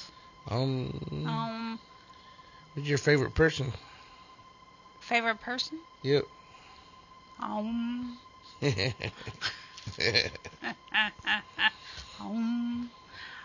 All right, Miss Linda. Do you want to do something? She had to come over to the microphone. Oh, the mic still isn't working? It ain't even plugged in. Oh, well, we're blaming you, David. We think it's your fault. I can't even hear David now. Okay, there. Okay. Because we turned it off. I didn't want it squealing. All right. I want to say hello to Iron Thunderhorse. And Iron, I will be there on Sunday at 12:30, so be dressed and ready. Brian Kendrick, Andrew Tinney, Marcus Robinson. Hey, Marcus, where are you at? Dr. Susan, Dr. Sean Truitt, Charles Ricard, Kevin Jackson, Amelia Breckenridge, Greg Woodard, Corey Simpson, Michael Turner, Michael Faulkner, Alonzo Harden, William F. Owen Sr., Paul DeVoe, Emmanuel Etienne, Dennis Price, Robert Robertson, Big Flo, Iron Thunderhorse, Big Bill Sims, Jaime Cole, Tyrone Williams, William Spear, Richard Felon, Ronald Haskell, Franklin Davis, Charles C. Bolton, Lucky Ward, David Wood, Gregory Allen, Kelsey Young, Joey Caruso, Aaron James Holt, Gustavo Guzman, Kevin Rivers, Joey Vila, David Tripolone, Sebastian Vargas, Garland Harper, Tyrone Jamal Williams, James May, Albert Palmer, Thomas Craig, Jesus Salazar, Jason Ray Smith, and Adolph Dela Cruz. Okay, guys, have a great week. Be back next week. Yes, we will. We will be back next week. So I got a lot of mail this week, and some of them, let me flip to it, was from Florida. And earlier I tried to download that app where I could write to people in Florida, and they said that, of course, as soon as I try to do it, it says there's something wrong with Florida, just that state, the one that I was planning to write to. So I want to give big shout outs to Juan Cervantes. I think I was saying that. Oh, you hit me twice. There you go. Landon Brook. Shout out to you, Landon. Gregory Bryant. I got your letter. David Horn. Shout out to you. And Danelle Smith. So I got those letters this week. And now, shout out to Bo. Farron. Hey, Farron. Hey, T. I tried to see you this week, but you had already had a visit. Big Head. Hey, Big Head. Thanks for the e-message. Kelsey Young. Shout out to you, Kelsey. Randy Halprin. Larry at the Huntsville unit. Britt Rapowski. Troy Glover. And again, Greg Bryant. Travis Fletcher. Shout out to you, Travis. Eddie at the Wainwright unit. Brandon. Hey, Brandon. Joel at the Hughes unit, Jay and Chucky at the Wynn unit, Leroy, Brian Rogers, Jeff Pribble, hey Jeff, and hey Big Will, and of course Rexalicious, hey Rexalicious, Sebastian Vargas, shout out to you, and of course huge shout out to CJ, and we know David has what? I don't know, 1 million? Maybe 2. Maybe 2 million. Well, before you start, do y'all want to give shout-outs, ladies? You got a shout-out? Well, come right over here and give one. So Miss Joanne Hall. I was fixing to say, I can't say your first and last name with the unit, but you're not with the unit. You're not with the unit. All right, go ahead. All right. You got to talk into the mic. Talk into the mic. Yes. Hi, everybody. This is Joanne with Texas Prison Weddings. I hope that's okay. I want to get a shout out to all of our newlyweds for February. The 4th, Shamika and Christopher at Ferguson. The 5th was Ashley and Chaz at Garza East. The 10th, Marisol and Aaron at Cofield. The 11th was Afira and Christopher at Jester. He heard me a couple of weeks ago and was telling his bride about it, so I hope you're listening again tonight. The 11th was Jade and Sire at Lintner. 17th was Christopher and Alexander at Clemens. The 19th was Marissa and LeBron Tavion at Huge. The 21st was Neil and Viviana in Dilley, Texas. The 23rd, Tina and Dwight at the PAC. The 25th was Sabrina and Lawrence at Memorial.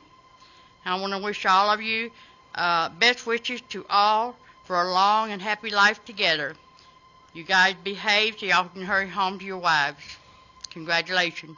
See y'all next week. Bye. So do you marry a lot of at the women's prisons? I've got a couple of women coming up soon. Oh, cool. Yeah. All right, Athena, with your skirt, do you want to give a shout out? You want to come over here and pick your leg up? Well, I meant the feet, 'cause your shoes.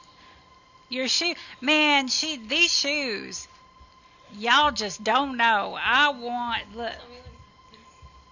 Yeah, you got it. Look at that. Come on now. Look at these shoes. I wish I could wear those. Maybe shoes. she'll get a poem next week.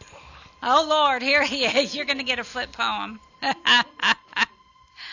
All right, David, maybe. Oh, she wears a size 6 if y'all want to buy her some shoes. So, David, do you want to show your feet and maybe you can get... No, I don't think so. That was quick. I don't think I have clipped my toenails and God knows how long. Ew. I don't know. They might like that. Ew. Oh, God. It takes all kinds of kinds. Yeah, well, that's a specific kind. Well, do you have shout-outs, David? I got a few, man. You know, I've been getting some really good messages lately. I got a message, if I can find it, from the whole cell block.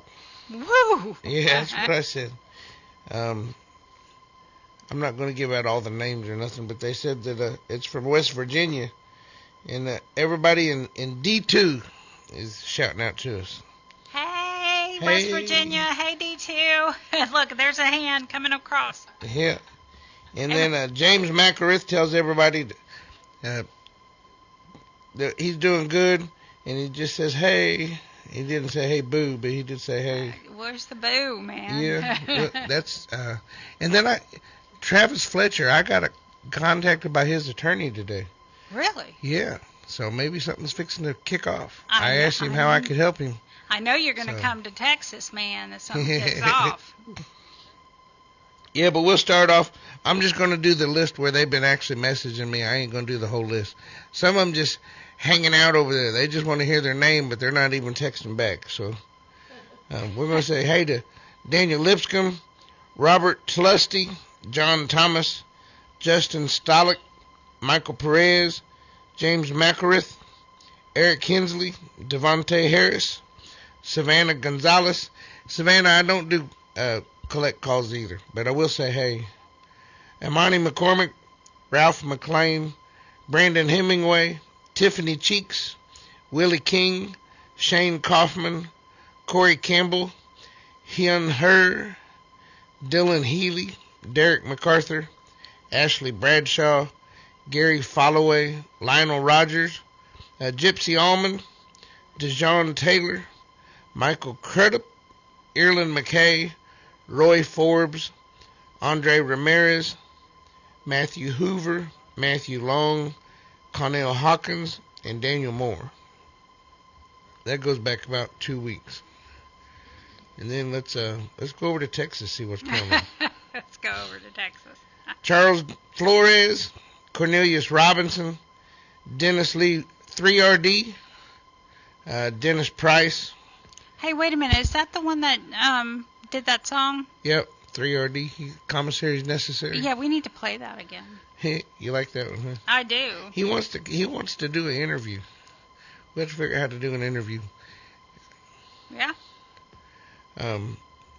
Douglas Rivera, Jeremy Adler, Joe Ramirez, Kenny Morissette, Kenny Travis, Paul Sims, Pete Sines, Roderick Johnson, Rodney Reed, Sharon, Sonny Wilson, Will Spear, and did I say your favorite one? Did I say Billy? No, you didn't, but Yeah. appreciate Hey Billy, it. he's texting me. He said something about funny Davy Bucks, very funny. Oh, joy. Because I told him it was your best friend. Yeah. Yep. No, we'll have to get you that address, buddy, because she didn't write it down. She's always writing in that book. I just knew for sure she wrote it down. Yeah, and I just didn't do it, and it's probably because I knew it was for him. He wants to see you pole dancing. All right. Now what? You got any news we can use? That was it. Yeah. Would you want me to do the whole list? I don't know what I thought. Yeah, there you go.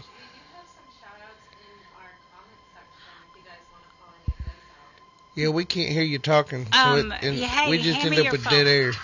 Oh my God, I hit the wrong button. I keep hitting my thing. She's going to bring me her phone, and I am going to read out some shout-outs, even though, they really want to hear from you, typically.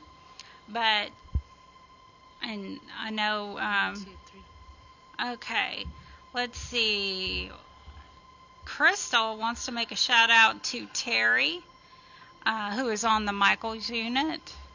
Denise wants to make a shout-out to Cameron, her grandson.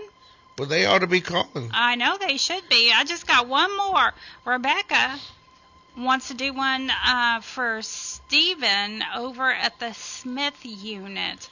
Now, you see, David got mad at me. Yeah, because we can fill up a whole show with us yelling out shout-outs for everybody, but they want to hear your voice. Yeah, they do, but, See, we got a caller on the phone right now. I was being nice. You being nice. You enabling.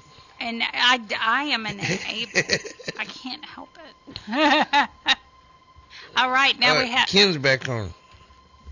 Ken is back on he just can't help it. He has to get him back on. There we go. Enabling. I am an enabler. I can hear it from here, Ken. Yep. All right, now we have Ken. Hey, Ken. You're on the air. Again? Well, you called. What do you want to do? Do you want to listen? No, I'm going to talk. Okay, we'll talk. Sandy, that was great. I like your cheap shots. That was really good. I know, I hear that. I'm watching on my laptop and talking on the phone. Oh, that's why I was giving feedback. You're not supposed to do that. David gets upset. I'm not? No, because it echoes. It echoes.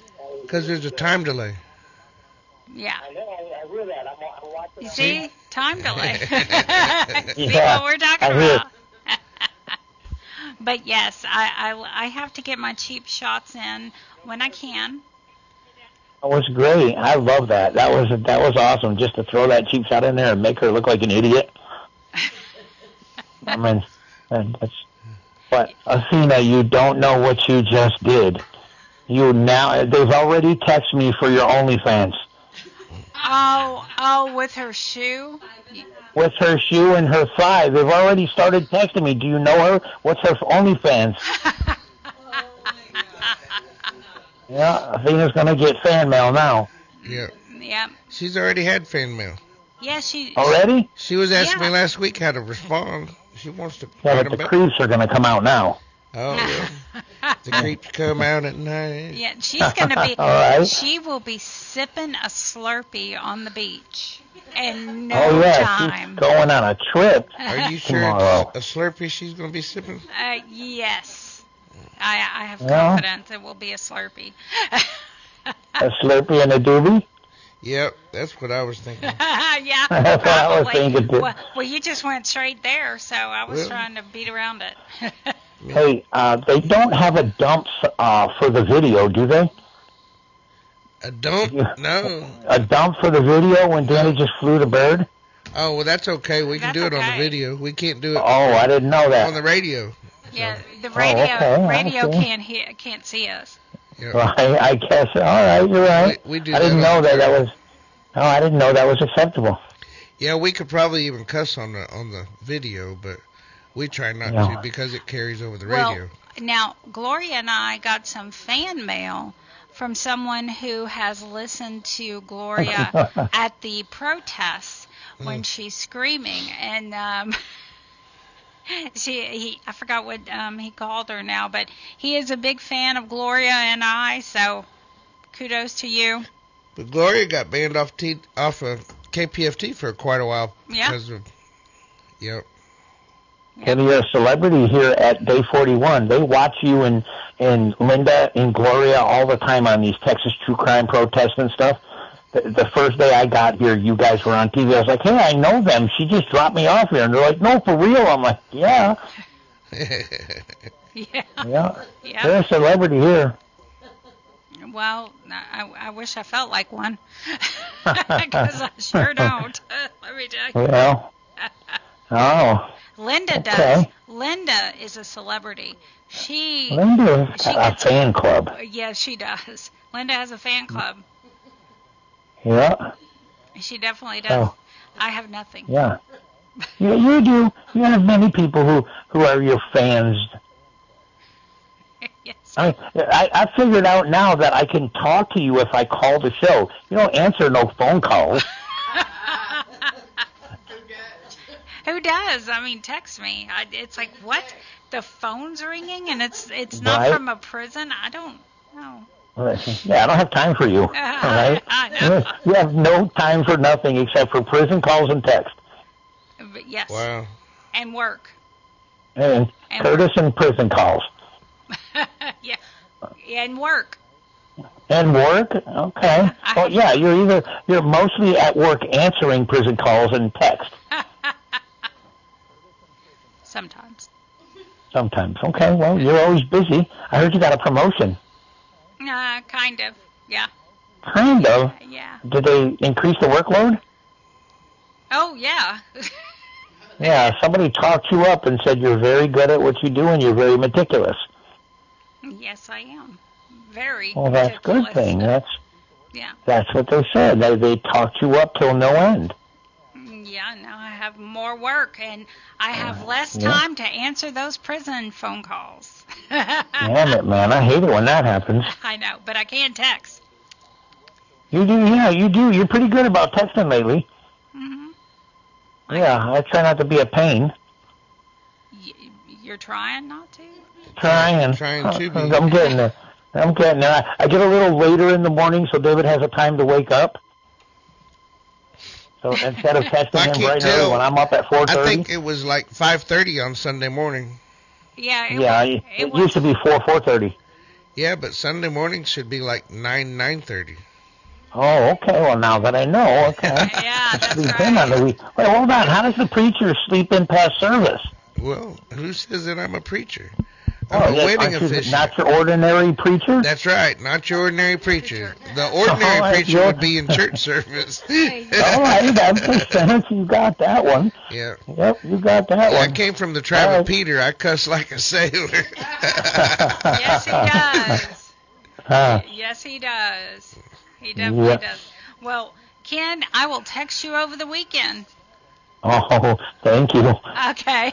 Is that a threat or a promise? That's right? That's a threat. All right. Damn it, man. All right. Talk to you guys later. Okay, bye. All right. So he's getting along good over there? Yeah, I think he is. That's absolutely. Good. And you know what? It's not too late to call and donate to the prison show because you can do it 24 hours a day. Every day. If you call, oh my God, the phone number's not on the screen. 713-526-5738. Option number 1 to donate. Now, you can't do option number 2 to go live on the air because we won't be here. However, yeah, we're fixing to burn off. You know, I was reading some news, and I don't have the whole story, but it said that there are 3 Harris County jail detention officers who were indicted because they assaulted an inmate. I saw that. How often does that happen? Not often. Yep. Not often enough. Not often enough. Mhm. Yep. And did the troll get that one? He did have it up there. Yeah, because I'm just looking at the news. Yeah, he had that. Yeah, I gotta love him. But I will say this, David. The troll has been bringing more attention to the men and women who pass away. Oh, that's good. On the inside, so. Then they have the ex-Major League Baseball pitcher Dan Serafini, who just got sentenced to life in prison without parole because he shot his father-in-law. Oh, wow. Yep. It takes all kinds of kinds. It does. It absolutely. Another TDC officer is now in jail because she tried to smother her baby from the Clemens unit. Was she a postpartum blues? Maybe because the baby was fairly young, so maybe. I don't know. Well, it's about that time. Skylar Dawn's fixing to come on. We had a caller for Skylar Dawn, and I think I got a letter at home for Skylar Dawn. I'm going to have to send it to her electronically. But Skylar Dawn and DJ Chill, and I don't know, Marlo Blue was texting me about something, and I was lost because we're doing the show, and I couldn't figure out what the heck she was talking about. And I was actually questioned whether she was even supposed to be texting me. I think she might have meant those texts for somebody else. But y'all stay tuned for Skylar Dawn and DJ Chill with Damage Control. And remember what Danny said. Y'all can call. It doesn't matter what time of day or night it is. Call 713-526-5738. Option number 1. And when you donate to The Prison Show. We're under the T's. If you just ask for Prison Show, they're not going to know what you're talking about. They're going to say, we don't have no prison show because we're under The Prison Show. And it's a call center. That's why they won't know. Yeah, they don't have a clue. No. But you can always go to www.kpft.org and hit the drop-down menu and choose out The Prison Show yourself. And we'd appreciate it. Y'all have a good weekend. Have a great weekend.